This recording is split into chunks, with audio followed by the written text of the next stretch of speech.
1956. So how many years that would be?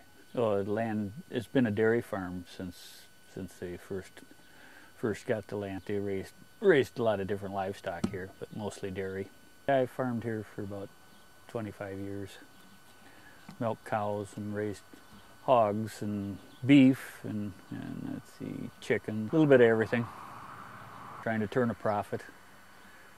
Pretty hard to turn a profit when prices stayed pretty low. What would help if there's too many speculators, I think, making the profit off the farmers.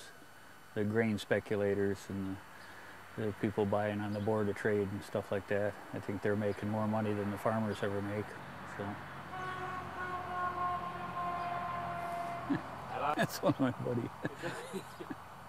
Speculators, that people that deal in the trade, the board of trade and stuff, make most of the money off of the farm commodities.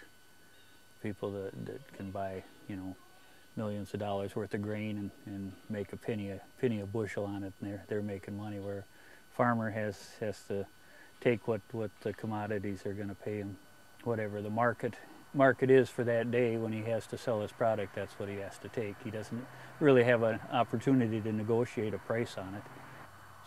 Somebody's making money that really doesn't do the work. They're just speculating on somebody else's labor. 98, somewhere's in there, I think, was the last time I had livestock.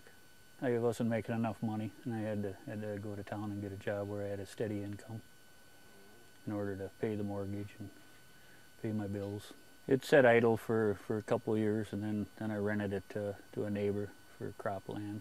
It's a family farm, yeah. I've rented to the neighbor since I quit farming, and then in this last year now I've put some of it in a government program to restore this area. This area they want to restore to some of the land to the natural prairies that were here, you know, 200 years ago or whatever.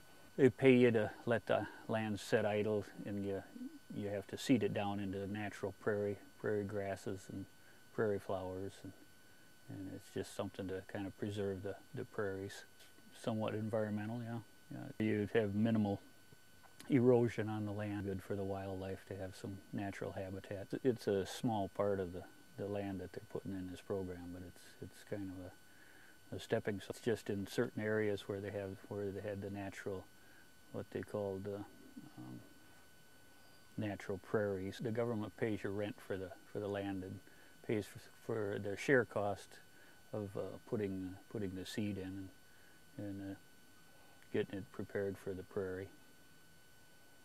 Well, the government offered quite a bit more than what the land was worth for cropping. You're better off putting it in the government program, because it's more than what you can make on it renting for cropland. It's just the first year I've been in it, so far it seems to be working out pretty good. Monetary for me, it's more money. It gives me a little more area for hunting land, and it's a conservation program, so it preserves the ground, preserves the soils, keeps erosion down. It's probably one of the biggest benefits. In a few years, probably 4 or 5 years, we can tell if there's an increase in wildlife population. It's going to be 15 years.